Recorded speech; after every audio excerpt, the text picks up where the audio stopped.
우리 다시 고백합시다. 은혜 아니면 살아갈 수 없네.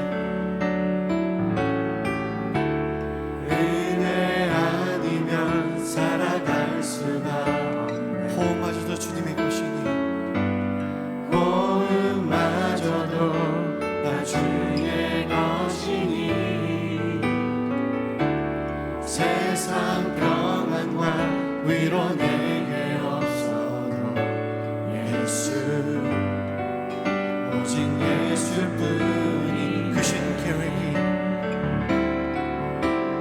그 신 계획 나 볼 수도 없고 작은 고난에 지쳐도 주께 묶인 나의 모든 삶 버티고 견디게 할 우리 처음부터 다시 고백합시다. 은혜 아니면 살아갈 수 없네. 은혜 아니면 살아갈 수가 없네. 호흡마저도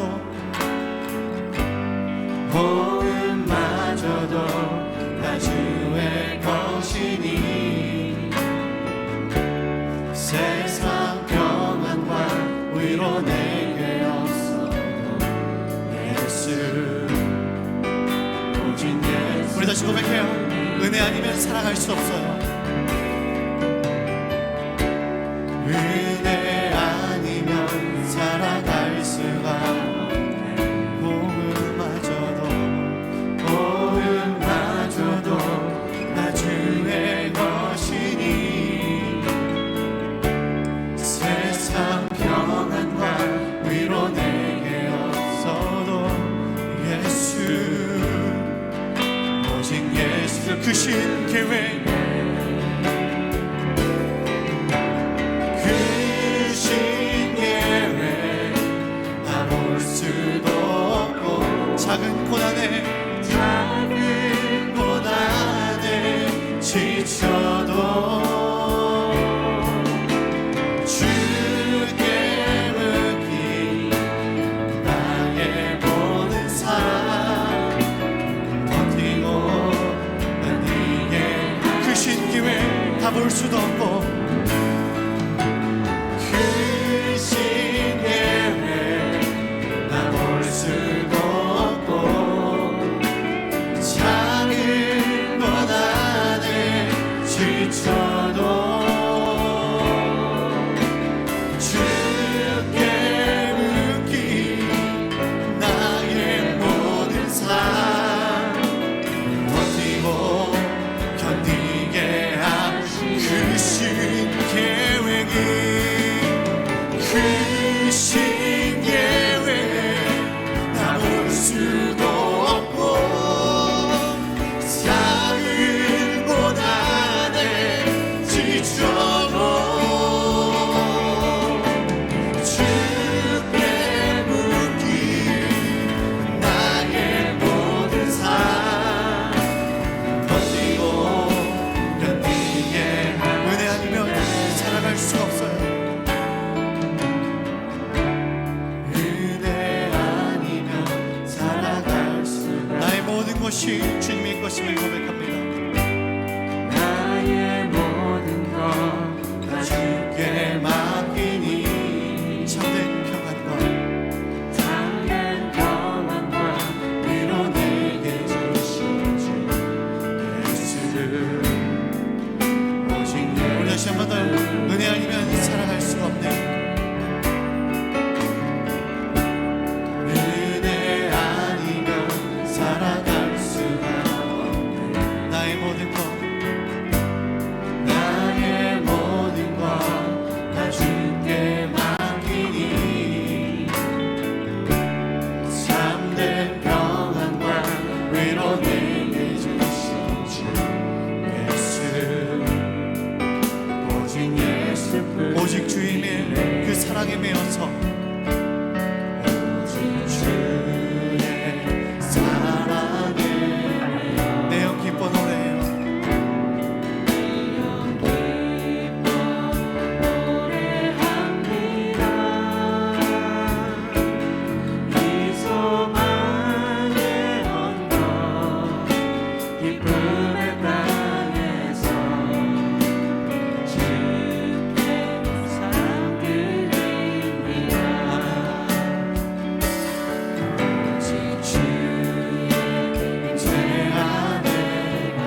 고백합시다. 오직 주님의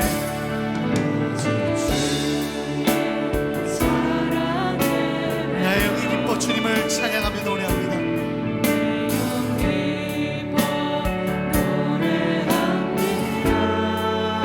이 소망의 그 기쁨의 땅 가운데에 주께 나의 모든 사랑을 드려요.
주신 모든 은혜 나는 말할 수 없네. 내 영혼 즐거이 주 따르렵니다. 주께 우리 다시 한 번 더 고백해요. 주님께서 주신 그 은혜를 잊을 수 없기에 주께서 주신 모든 은혜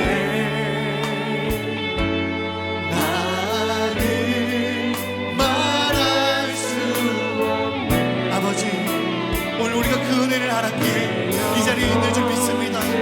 내가 주님을 따르는 이유는 우리들의 어떤 것으로 아니라 주님의 크신 사랑임을 의지하오니 주님만을 붙들 수 있는 믿음의 사람들이 될 수 있게 인도하여 주셔서 우리 함께 기도하며 나갑시다. 아버지 감사합니다. 자, 여러분 이제 지난주부터 우리가 설교 요약지를 이제 나눠드렸죠. 그래서 혹시 여러분 온라인으로 예배 드리시는 분들은 카카오 채널에 설교 요약 그 란이 있습니다. 그것을 누르셔서 참조하시고요. 만약에 가입이 안 되시는 분이 혹 계시면 홈페이지에 들어가시면 동영상, 설교 동영상, 주일 동영상 올라가는 곳에 미리 오늘 이제 요약지를 올려놓았습니다. 그것을 내려받으셔서 보면서 설교를 들으시기를 바랍니다. 자, 지난주부터 우리가 7가지 큰 죄에 대해서 살펴봤습니다. 지난주는 우리 분노에 대해서 알아봤죠. 오늘은 두 번째로 시기심에 대해서 그 시기심을 한번 해부를 해보려고 합니다. 자, 시기와 또 우리가 비슷하게 쓰는 말이 질투가 있죠. 질투. 그래서 시기 질투가 같이 쓰이는데요. 사촌지간이라고 할 수 있습니다. 그래서 위키백과에서는 이 둘을 같은 것으로 보고 이렇게 정의를 합니다. 다른 사람이 잘 되거나 좋은 상황에 있을 때 미워하는 것, 이걸 바로 이제 시기라고 했어요. 저널리스트며 작가인 로버트 그린이 인간 본성의 법칙이라는 책을 썼는데 거기에 시기가 있습니다. 그러니까 시기는 누구나 다 가지고 있는 인간 본성이다라고 하는 것이죠. 그러니까 우리나라 속담에도 여러분이 시기에 관해서 잘 알고 있는 속담이 있습니다. 뭘까요? 사촌이 땅을 사면 배가 아프다. 그거 경험해 보셨나요? 요즘에 우리가 부동산이 뭐 지역마다 차이가 있지만 엄청나게 막 부동산이 올라가고 있지 않습니까? 그러다 보니까 아마 뭐 이제 제가 물어보진 않았지만 배 아픈 분들이 곳곳에 많이 있을 거라고 생각을 합니다. 그러니까 나는 뭐 이렇게 괜찮을 거다라고 생각해서 집을 사지 않았는데 다락방의 어떤 집사님은 집을 샀는데 엄청 많이 오른 거예요. 그래서 막 즐거워하는 모습을 봅니다. 그럼 어떻게 해요? 겉으로는 집사님 잘됐다 축하해요 라고 말하지만 마음속에는 쓰린 마음이 있는 것을 어쩔 수가 없는 거예요.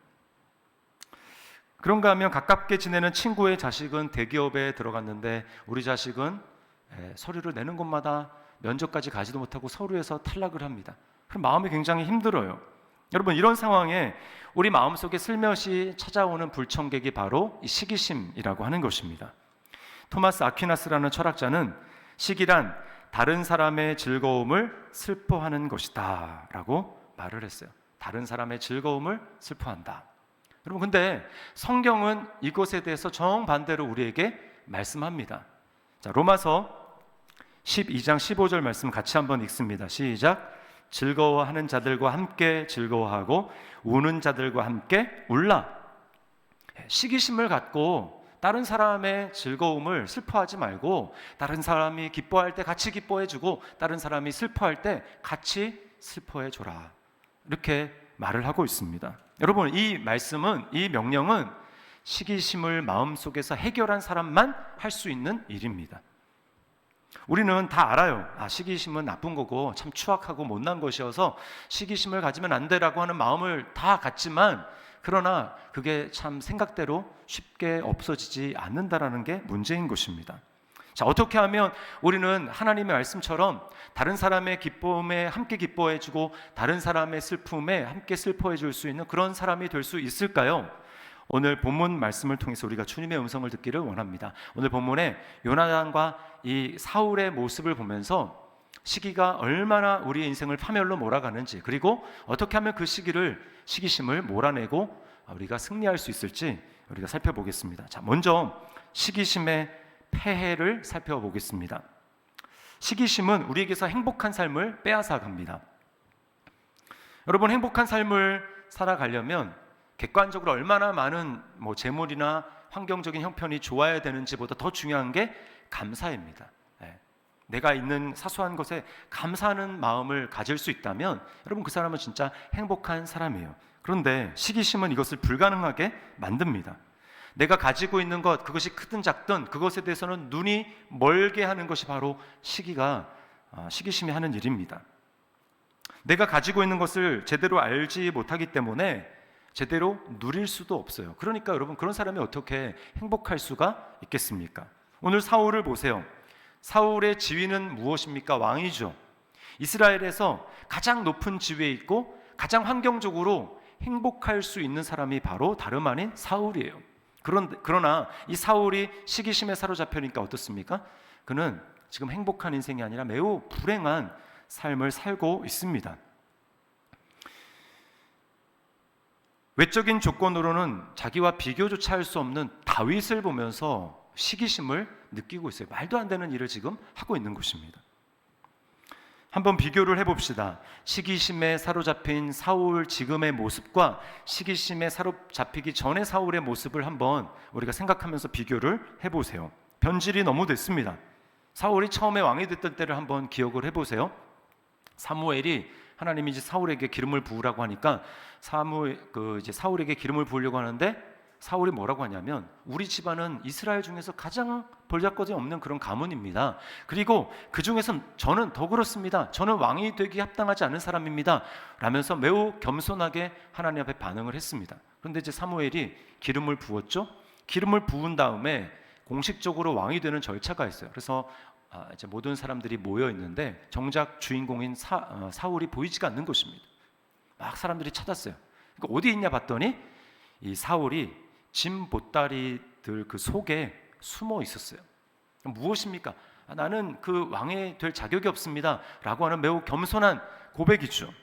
그런 그를 하나님께서 왕으로 세웠습니다. 그것도 이스라엘의 첫 번째 왕. 얼마나 영광스러운 자리입니까?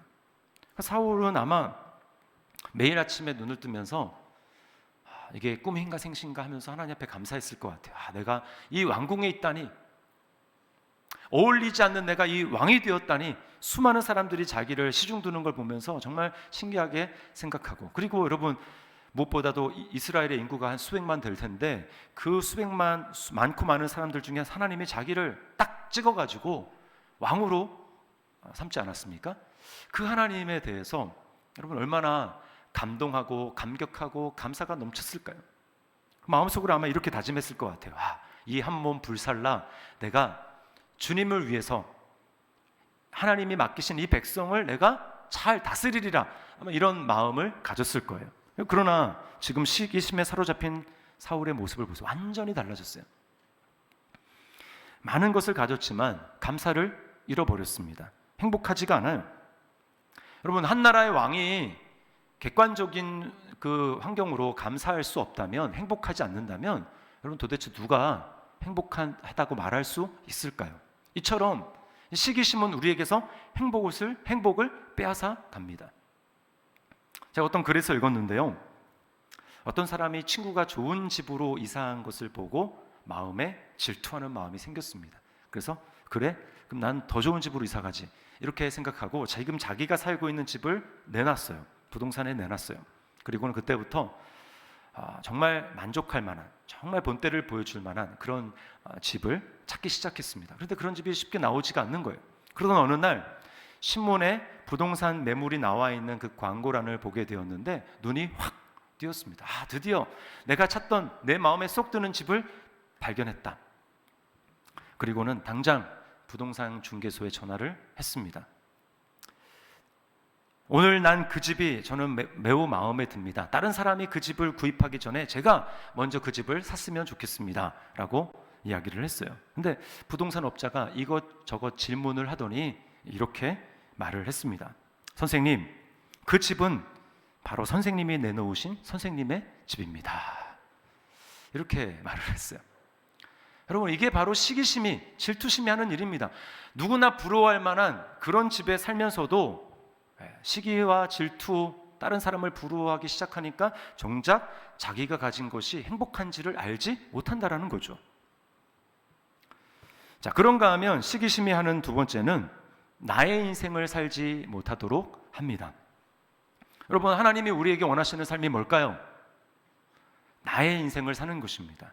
나의 인생, 하나님이 나에게만 독특하게 주신 기질과 재능과 그 은사, 그것을 사용해서 하나님이 창조하신 모습 그대로 다른 사람의 삶을 모방하거나 흉내내는 것이 아니라 나의 삶을 살아가는 것이 하나님이 원하시는 거죠.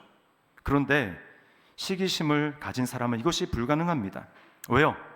늘 부러워하는 대상, 그 사람만 바라보는 거예요. 그 사람이 가진 것, 그것만 바라보고 정작 하나님이 자기에게 주신 것에 대해서는 관심을 기울이지 않기 때문에 여러분, 나의 삶을, 나의 인생을 살아가지 못하는 것입니다. 결국 시기하는 사람의 인생에 휘말리게 됩니다. 나는 그 사람의 들러리를 서는 삶으로 전락할 수밖에 없는 거예요.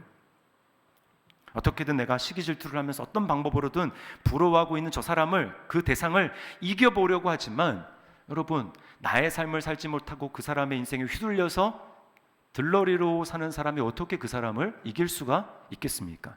그래서 여러분, 나온 말이 부러우면 진다라고 하는 말이 그래서 나온 거예요. 부러워하면 지는 것입니다. 사울을 보십시오. 시기심에 사로잡히니까 그때부터 목표가 달라졌어요. 여러분, 처음에는 어떤 목표입니까? 어떻게 하면 내가 있는 이 위치에서 왕으로서 이스라엘 백성들을 섬기고 하나님의 나라를 정말 잘 견고하게 세워갈 것인가, 왕으로서 그런 목표였다면 이제 시기심에 사로잡히니까 목표가 뭐예요? 어떻게 하면 저 다윗을 없애지? 이런 목표로 바뀌는 것입니다. 13절 말씀을 보세요. 그러므로 사울이 그를 자기 곁에서 떠나게 하고 그를 천부장으로 삼음에 그가 백성 앞에 출입하며. 자, 여기 잘 보세요. 처음에 다윗은 이 골리앗을 물리친 다음에 사울이 그를 높여서 군대의 장으로 삼았어요. 그러니까 우리로 얘기하면 오늘날 국방부 장관쯤 되는 위치라고 할 수 있습니다. 자, 그런데 시기심에 사로잡히니까 어때요? 국방부 장관 그 자리에서 군대의 장에서 끌어내립니다. 그래서 뭐로 삼아요? 천부장으로 삼았어요. 그럼 요즘으로 얘기하면 연대장, 한 1000명 좀 넘는 사람을 지휘하는 연대장이 된 거예요. 완전 강등이죠. 그리고 어떻게 합니까? 자기 곁을 떠나게 했습니다. 최측근에 뒀다가 아주 멀리 변방으로 밀어내는 것이죠. 그래도 이 시기심이 풀리지 않자 어떻게 합니까? 이제는 다윗을 죽이는 거예요. 죽이려고 하는 거예요. 이 18장부터 해가지고 31장에서 이제 31장이 사무엘상 끝이거든요. 그리고 31장에서 사울이 죽습니다. 근데 그때까지요, 사울의 업적이 전혀 없어요. 사울의 업적, 한 일이 없어요. 한 일이 뭐냐? 다윗 죽이려고 군대 동원해서 다윗 쫓아다니는 일이 그가 한 일의 전부입니다. 죽을 때까지 그거 한 거예요. 하나님이 그러라고 사울을 왕으로 세웠습니까? 기름 부었습니까? 그에게 은혜를 베풀었습니까? 그런데 지금 시기심에 사로잡히니까 자기가 해야 될 일, 왕으로서 해야 될 일을 완전 뒷전으로 이제 제껴버리고 자신의 모든 에너지와 힘을 다 동원해서 한 사람을 어떻게 죽이나, 거기에 모든 에너지를 다 쓰는 거예요. 자기의 인생을 살지 못하는 것입니다. 여러분, 얼마나 비참하고 불쌍합니까? 이게 바로 시기심에 사로잡힌 사람이 하는 일이에요. 여러분은 지금 누구를 또는 무엇을 시기하고 부러워하고 있습니까? 다른 사람이 잘 될 때 속상하고 또 그 사람을 축복하는데 마음이 어렵지 않습니까? 다른 사람과 같은 외모, 다른 사람이 가진 재산, 다른 사람이 가진 재능이 나에게 없기 때문에 슬퍼하고 우울해하지는 않습니까? 그렇다면 여러분은 지금 시기심에 사로잡힌 것입니다. 그것을 그대로 방치하면 사울과 같이 인생 망치는 거예요.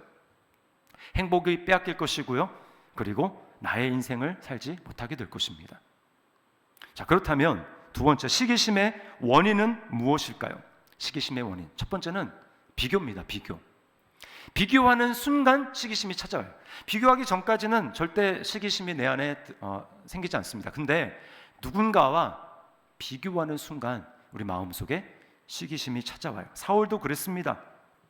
다윗과 비교하자 시기심이 찾아왔어요. 자, 지금 블레셋의 골리앗을 물리치고 아주 개선 행렬을 하고 이제 들어옵니다. 거기에는 맨 앞에 누가 있었을까요? 사울 왕이 있었겠죠. 또 요나단이 있었겠죠. 그리고 다윗이 이제 옵니다.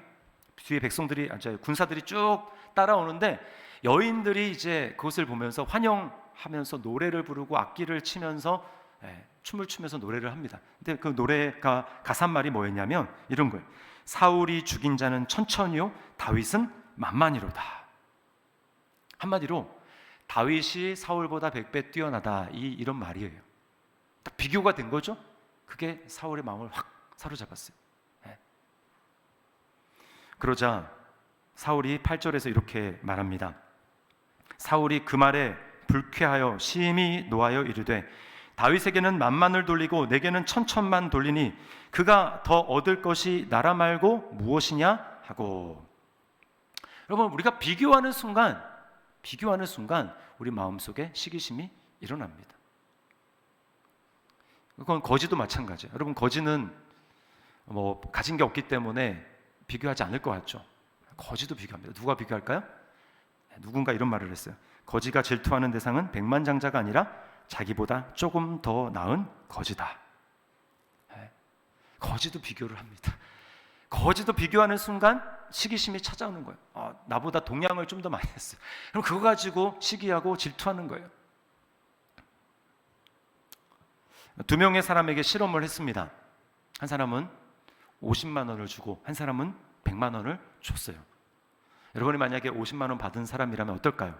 야, 없던 꽁돈 50만 원 생겼으니까 와, 횡재했다, 너무 좋다, 그럴까요? 그럴 것 같죠? 그런데 실험 결과는 그게 아닙니다. 50만 원 받았는데 기분이 나빠요. 왜 그럴까요? 옆에 인간은 나보다 50만 원이 더 있어요. 우리 인간의 생각에 여러분 이렇게 악한 것입니다. 없던 50만 원 생기면 그 50만 원 때문에 감사해야 되는데 감사하다가 옆을 딱 보니까 나보다 50만 원 더 있는 사람 때문에 열받는 거예요. 불평이 나오는 것입니다. 비교가 시기심을 낳는 거예요. 그런데 좀 더 깊이 들어가 보면 시기심은 단순 비교뿐만 아니라 하나님이 아니라 사람을 주목하여 보기 때문에 생기는 것입니다. 하나님을 우리 시야에서 놓치고 대신 하나님만이 다른 것을 주목해서 바라보기 시작할 때 우리 안에는 시기심이 생기는 거예요. 자, 9절 말씀을 보세요. 그날 후로 사울이 다윗을 어떻게 해요? 주목하였더라. 이게 문제입니다. 하나님을 주목해서 봐야 되는데 눈이 어디가 있어요? 영어로 보면 eye on이라고 돼 있어요. eye on. 눈이 그냥 사울에게 그냥 따라다니는, 다윗에게 따라다니는 거예요. 계속 다윗만 보는 것입니다. 부러워하는 대상을 계속해서 바라보기 시작할 때 여러분, 우리 마음속에는 비교할 뿐만 아니라 이 두려움이 찾아옵니다. 두려움, 불안한 마음이 찾아와요. 내 것을 빼앗기진 않을까. 그래서 8절 끝을 보세요. 사울이 이렇게 말합니다. 그가 더 얻을 것이 나라 말고 무엇이냐. 불안한 마음을 보여주는 거죠. 이러다 지금 내가 다스리는 이 이스라엘 왕의 자리를 빼앗기는 거 아니야? 다윗이 빼앗는 것 아니야? 라고 하는 이 불안과 두려움이 사울을 사로잡는 거예요. 여러분, 목사인 저에게도 시기하는 마음이 들 때가 있습니다. 언제일까요? 저는 엄청나게 대형 교회 목사님을 절대 부러워하지 않습니다. 비교 대상이 아니니까. 누구를 제가 시기하는 마음이 있을까요? 똑같은 개척교회. 같은 비슷한 시기에 개척을 했는데 들리는 소문에 의하면 저랑 다른 거예요. 땅을 샀다고 합니다. 이제 곧 건축을 한다고 한대요. 그 교회가 누구지? 이렇게 여러분 또 이렇게 상상의 나라를 펴지 마세요.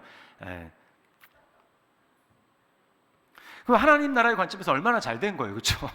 성도가 늘어나고 부흥하니까 좋은 거잖아요. 여러분, 정말 손뼉을 치면서 박수를 치고 기뻐해야 되는데 그럴 때 제가 이제 비교를 듣는 순간 이 비교가 되는 것입니다. 그런 순간 저는 이렇게 짜부러들어요.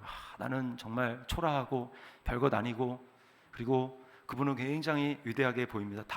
사울이 가졌던 마음이랑 똑같아요. 저는 천천히고 그분은 만만 이렇게 되는 거예요. 비교가 되는 거예요. 그러면 은근히 시기하는 마음이 생깁니다. 그러면 제가 그 교회와 그 목사님을 축복하기보다는 깎아내리고 싶은 마음이 제 안에 발동해요. 깎아내리고 싶은. 그래서 이런 식으로 반응합니다. 거기는 시작부터 달랐어. 나랑 비교하지 마. 거기는 월세가 아니고 처음부터 분양을 받았다고. 왜 웃으세요? 거기는 본교회에서 나랑 비교할 수 엄청 빵빵한 지원을 받았어. 이렇게 어떻게든 인정하지 않고 깎아내리려고 하는 그 마음이 제 마음 가운데 있는 거예요. 그럼 갑자기 그 목사님이 본 적도 없는데 달갑지 않고 미워지기 시작합니다. 그분이 저에게 무슨 해코지를 했습니까? 아무것도 한 거 없어요. 근데 갑자기 제가 그분을 이렇게 별로 좋아하지 않고 견제하고 미워하는 마음이 드는 것입니다. 자기 목회 열심히 한 죄밖에 없어요. 왜 그렇습니까? 제가 하나님을 주목하지 않고 어느 순간 계속 그 목사님과 그 교회 그것을 주목하니까 마치 나는 아무것도 아닌 것처럼 그렇게 생각이 되는 거예요. 여러분, 정말 그게 사실입니까? 사실이 아니에요. 하나님께서 저에게 주신 사명, 또 우리 더시티 사랑의 교회에 주신 축복이 얼마나 많고 놀랍습니까? 우리 교회를 통해서 얼마나 많은 사람들이 구원을 받았고 얼마나 많은 사람들이 예수님을 새롭게 경험하고 만났습니까? 가정이 얼마나 새로워진 성도들이 많습니까? 근데 제가 감사한 제목들이 그렇게 많음에도 불구하고 하나님이 아닌 그 사람, 그 교회 사람에게 주목하니까 여러분 비교하게 되고 제 마음 가운데 시기심 때문에 행복이 갑자기 사라지고 제가 갑자기 불행한 사람이 되는 거예요. 어떻게 우리는 이 시기심을 극복할 수 있을까요? 두 가지 말씀드리겠습니다. 첫 번째, 이게 가장 중요해요. 가장 근원적인 것입니다. 첫 번째 무엇인가? 우리에게 놀라운 사랑을 부어주신 하나님 그분을 주목하는 것입니다. 나에게 놀라운 사랑을 부어주신 하나님을 주목하는 거예요. 여러분, 시기하지 말아야지 그런다고 시기심이 사라지는 게 아닙니다. 시기심이 몰아내지려면 유일한 딱 하나의 방법밖에 없어요. 하나님의 사랑이 내 안을 충만하게 채우는 것입니다. 고린도전서 13장 보면 사랑에 대해서 뭐라고 말합니까? 사랑은 시기하지 아니하며. 사랑은 시기하지 않으며. 그러니까 사랑으로 내 안에 충만해지는 것 외에는 방법이 없는 거예요. 오늘 요나단이 그것을 너무나 잘 보여주고 있습니다. 사실은 똑같은 왕가의 사람인데 사울이 보인 반응과 요나단이 보인 반응은 정반대였어요. 자, 요나단을 보세요. 1절입니다. 우리 같이 한번 읽어보겠습니다. 시작. 다윗이 사울에게 말하기를 마침에 요나단의 마음이 다윗의 마음과 하나가 되어 요나단이 그를 자기 생명같이 사랑하니라. 요나단이 다윗을 자기 생명처럼 사랑했다고 말을 합니다. 여러분, 이것은 진짜 이해할 수 없는 일이에요. 솔직히 시기하려면 사울보다는 요나단이 다윗을 더 시기해야 맞습니다. 왜 그럴까요? 사울은 이미 왕이잖아요, 그죠? 사울은 이미 왕이에요. 요나단은 누굽니까? 사울의 아들, 이제 아버지의 뒤를 이어서 자기가 왕이 될 사람입니다. 그러니까 원래 다윗만 없다면 자기가 왕이 되는데 아무 문제가 없어요. 그런데 지금 복병이 나타난 거예요. 다윗이 나타났습니다. 모든 사람이 다윗에게 박수와 갈채를 보내는 거예요. 그러면 누가 제일 위협을 받습니까? 요나단이죠. 내가 왕이 되어야 되는데 아버지의 뒤를 이어서 다윗 때문에 자기가 왕이 못 되고 다윗이 왕이 되는 그런 상황이 발생한 거예요. 그러면 요나단이야말로 이제 다윗을 죽이려고 해야 되고 다윗에서 시기심을 느끼면서 아버지한테 얘기해서 좀 쟤를 어떻게 좀 해달라고 부탁해야 될 사람이 바로 요나단입니다. 그런데 요나단은 전혀 시기하지 않아요. 다윗을 사랑했다고 말을 합니다. 4절 말씀을 보세요. 요나단이 자기가 입었던 겉옷을 벗어 다윗에게 주었고 자기의 군복과 칼과 활과 띠도 그리하였더라. 요나단이 입은 옷은 무슨 옷일까요? 왕자임을 나타내는 왕자가 입는 옷이었겠죠. 그리고 그가 가진 군복, 칼, 활, 띠도 다른 병사들과는 다르게 왕자만이 가질 수 있는 저걸 딱 가진 거 보니까 저 사람 왕자네 라고 할 수 있는 그런 것이었는데 그런 것을 다 벗어서 다윗에게 줍니다. 다윗이 입으라고 다윗에게 입혀주는 거예요. 그 순간 어떤 일이 발생합니까? 신분이 바뀌는 거예요. 왕자의 옷을 자기가 벗어서 다윗에게 입혀줌으로 자기는 이제 더 이상 왕자의 신분이 아닙니다. 반면에 평민의 신분이었던 다윗은 요나단의 옷을 입음으로 말미암아 이제 왕자가 된 거예요. 여러분, 이것은 무슨 뜻입니까? 요나단이 이렇게 말하는 거예요. 내 아버지의 뒤를 이어서 왕이 될 사람은 내가 아니고 너야. 하나님이 그렇게 정하셨다면 나는 기뻐할 수 있어. 왜냐하면 나는 너를 사랑하니까. 전혀 시기심을 느끼지 않는 것입니다. 여러분, 이것은 요나단이 훌륭해서 그런 것이 아니라 요나단의 마음 가운데 하나님의 충만한 사랑이 있었기 때문에 다윗에 대해서 시기하지 않고 다윗을 인정하고 그렇게 할 수 있었던 거예요. 우리도 마찬가지입니다. 여러분, 오늘 이 요나단의 모습에서 우리는 바로 우리를 사랑하시는 예수 그리스도의 모습을 발견하게 됩니다. 예수님이야말로 진정한 요나단이세요. 요나단은 한 이스라엘의 나라의 왕자에 지나지 않지만 예수님은 어떻습니까? 하늘과 땅을 모두 창조하신, 그리고 지금도 말씀으로 이 세상을 다스리시고 저와 여러분을 다스리시는 하나님 아버지의 아들이에요. 하나님 아버지와 똑같은 영광과 존귀와 권세를 모든 것을 다 가지신 바로 하나님 자체이신 분이 바로 예수님이십니다. 그분이 하나님의 영광의 옷을 벗으시고 우리와 똑같은 사람이 되셨어요. 우리와 똑같은 사람이 되셨습니다. 요나단은 그냥 자기 옷을 벗어서 다윗에게 입혀주었을 뿐이지만 여러분, 예수님이 우리에게 자신의 영광의 옷을 입혀주시기 위해서는 요나단과 그렇게 간단한 문제가 아닙니다. 먼저 뭐가 필요합니까? 우리의 죄의 옷을 벗겨서 먼저 예수님이 자신에게 입으시는 거예요. 마치 자기가 죄인인 것처럼 우리의 죄의 옷을 벗겨서 예수님이 자신에게 입으시는 것입니다. 그리고는 그 죄의 옷을 입으시고는 십자가에 못 박히셨어요.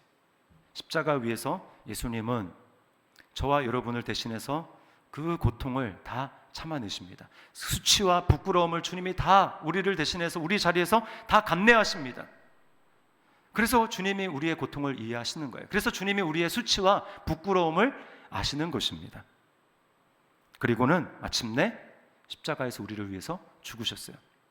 우리의 죄의 옷을 없애 주셨습니다.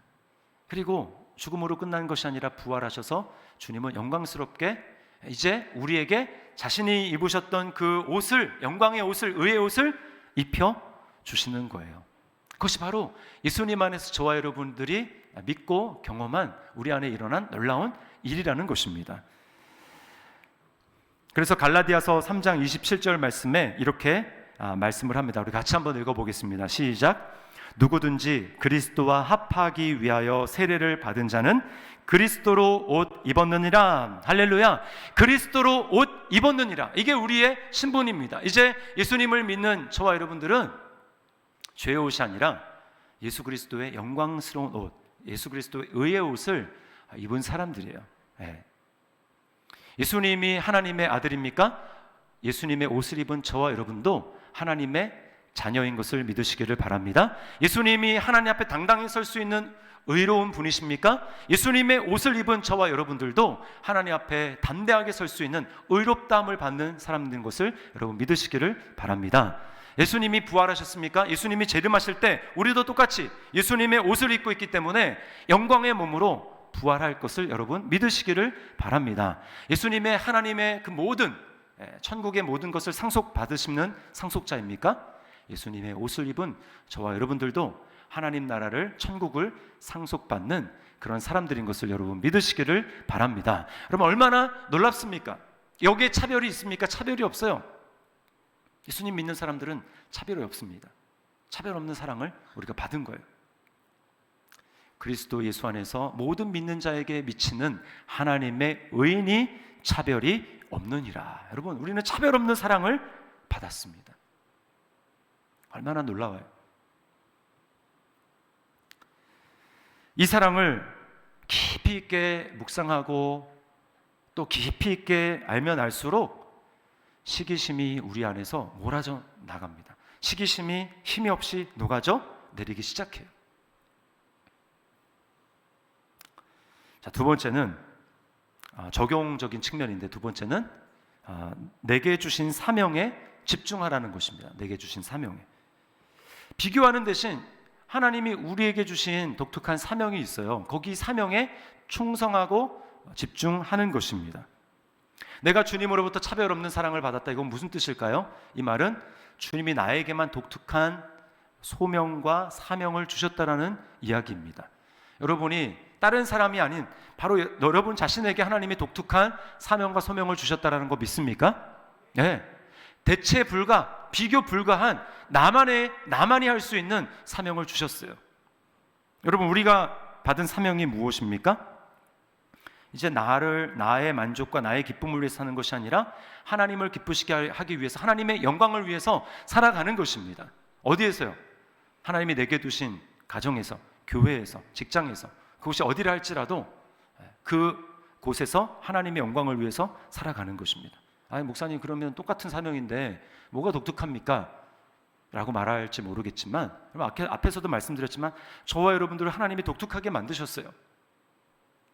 75억 인구입니까? 그 중에서 단 한 사람도 똑같은 사람이 없고, 부름받은 사람 중에서 단 한 사람도 하나님이 독특하게 부르지 않는 사람이 없습니다. 세상은 어때요? 딱 기준을 세워놓고 사람들을 줄을 세웁니다. 너는 1등이고 너는 꼴등이지. 그래서 1등만 상을 줘요. 그러나 하나님 나라는 어떻습니까? 저와 여러분은 하나님이 독특하게 만드셨기 때문에 이게 비교할 수가 없는 거예요. 야, 너가 저보다 낫네? 이게 비교할 수가 없는 것입니다. 독특한 존재로 독특한 사명을 부여받았기 때문에 우리가 그 사명을 귀하게 여기고 포기하지 않고 끝까지 내 있는 자리를 지키면서 충성스럽게 그 사명을 감당하면 여러분 누구라도 하나님으로부터 칭찬과 상급을 받는 것을 여러분 믿으시기를 바랍니다. 하나님이 우리에게 독특한 사명을 주셨어요. 부활하신 주님이 갈릴리 바닷가에서 예수님의 제자들을 다시 만나십니다. 베드로에게 사명을 다시 주시죠. 뭐라고 말씀합니까? 야, 너가 이제 젊었을 때는 네 마음대로 다녔지. 이제는 너가 나를 위해서 팔을 벌릴 것이다 라고 말씀을 하셨어요. 그거는 베드로가 순교할 것에 대해서 말씀하신 것입니다. 근데 베드로가 그렇군요 라고 했으면 좋았을 텐데 베드로가 또 이 비교의식이 발동하기 시작했습니다. 자기만 죽기 좀 억울했는지 항상 경쟁하던, 예수님의 사랑을 놓고 누가 더 충성스럽고 누가 더 사랑받는 제자인가 경쟁하던 요한이 어떻게 될지 궁금했어요. 그래서 주님, 저 사람은 어떻게 됩니까? 그랬습니다. 그랬더니 여러분 예수님이 뭐라고 하셨을까요? 이렇게 말씀하셨습니다. 내게 무슨 상관이냐? 너는 나를 따르라. 무슨 상관이냐? 다른데, 너에게 준 사명이 다르고 요한에게 준 사명이 다른데 왜 자꾸 비교하고 왜 그래? 여러분 중요한 것은 주님이 나에게 사명을 맡겨주셨다라는 거예요. 저를 따라하시기 바랍니다. 나를 따르라. 너는 나를 따르라. 그러니까요, 괜히 막 옆에 어떻게 되나, 저 사람 저런데 난 이런가 비교하지 마시고, 여러분 주님이 우리에게 맡겨주신 나만의 독특한 사명, 귀한 줄 아시고 주님을 따르시기를 바랍니다. 바울 사도의 권면 우리가 보겠습니다. 디모데후서 4장 7절 8절이에요. 우리 함께 읽겠습니다. 시작. 나는 선한 싸움을 싸우고 나의 달려갈 길을 마치고 믿음을 지켰으니 이제 후로는 나를 위하여 의의 면류관이 예비되었으므로 주 곧 의로우신 재판장이 그날에 내게 주실 것이며 내게만 아니라 주의 나타나심을 사모하는 모든 자에게 도니라. 아멘. 내게만 아니라 주의 나타나심을 사모하며 주님을 날마다 주목하며 그 사랑으로 마음을 채우고 내게 주신 사명을 귀한 것으로 알고 그렇게 걸어가는 모든 사람들에게 주님이 면류관, 상급을 주신다고 말씀을 합니다. 여러분 기억하십시오. 시기심만큼 우리를 불행하게 만드는 것이 없습니다. 나의 인생을 살지 못하게 만드는 거예요. 그러므로 여러분 어떻게 해야 됩니까? 비교하지 마세요. 비교하지 마십시오.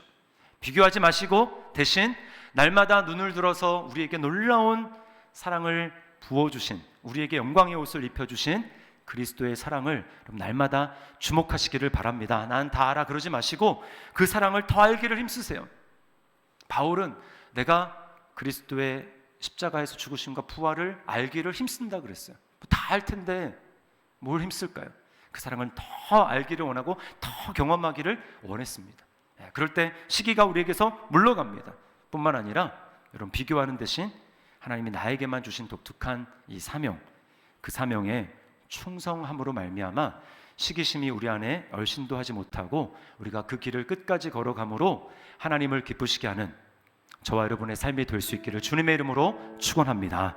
우리 말씀을 기억하면서 우리 나 가진 재물 없으나 우리 찬양 하나님 앞에 드렸으면 좋겠어요. 남들만큼 그런 만큼은 아니지만 재물도 그렇고 지식도 그렇고 건강도 그렇고, 그런데 중요한 게 뭐냐면 나 남이 없는 것 있으니, 남이 못 본 것을 보았고 듣지 못한 음성 들었고 받지 못한 사랑 받았고 남이 모르는 거 깨달았습니다. 이게 바로 가장 놀라운 우리 주님의 사랑이죠. 그래서 뭐라고 고백합니까? 공평하신 하나님, 불공평하다, 불평하는 것이 아니라 공평하대요. 공평하대요. 우리 찬양 우리 하나님 앞에 고백하며 나가도록 하겠습니다.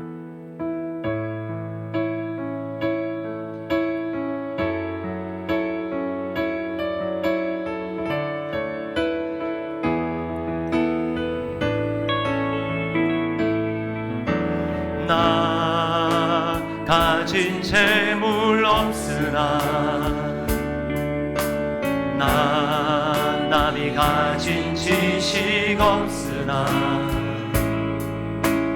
나 남에게 있는 건강 있지 않으나 나 남이 없는 것 여러분에게 무엇이 있습니까?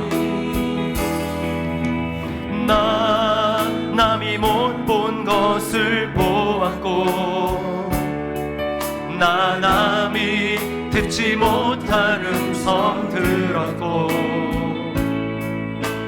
나 남이 받지 못한 사랑 받았고 모르는 것 깨달았네. 이 사람만 이렇게 고백할 수 있습니다. 공평하신 하나님이 나 남이 가진 것 나 없지만 공평하신 하나님이 나 남이 없는 것 같게. 우리 처음부터 고백합니다. 나 가진 재물 없으나 나 가진 재물 없으나 나 남이 가진 지식 없으나 나 남에게 있는 건강이 있지 않으나 나 남이 없는 것. 여러분 우리에게 무엇이 있습니까? 나 남이 못 본 것을 보았고 나 남이 못 본 것을 보았고 나 남이 듣지 못하는 음성. 내가 너를 사랑한다는 음성 우리 모두 들었습니다. 나 남이 받지 못한 사랑 받았고 나 남이 모르는 것 깨달았네. 할렐루야. 그래서 우리 이렇게 고백할 수 있습니다. 공평하신 하나님이 나 남이 가진 것 나 없지만 공평하신 하나님이 나 남이 없는 것 공평하신 하나님이 공평하신 하나님이 나 남이 가진 것 나 없지만 공평하신 하나님이 나 남이 없는 것 같게 하셨네. 우리 찬양 하나만 더 하겠습니다. 오직 주의 사랑이며. 우리 찬양 하나님 드릴게요.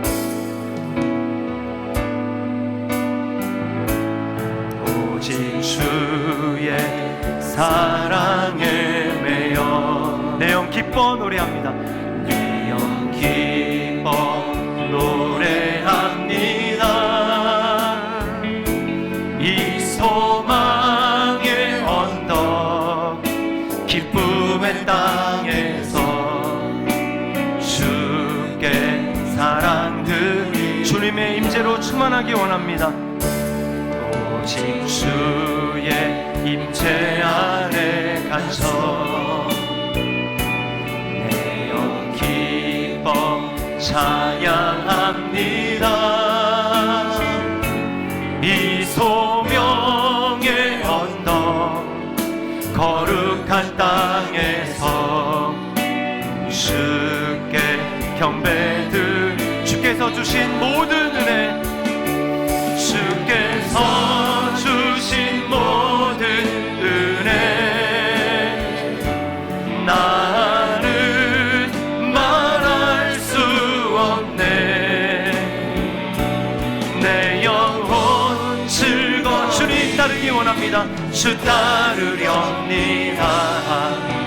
주께 내 삶들 주께서 주신 모든 은혜 주께서 주신 모든 이 시간 다 기억나게 하시고 생생하게 하시옵소서. 나는 말할 수 없네. 내 영혼 즐거이 주 따르렵니다.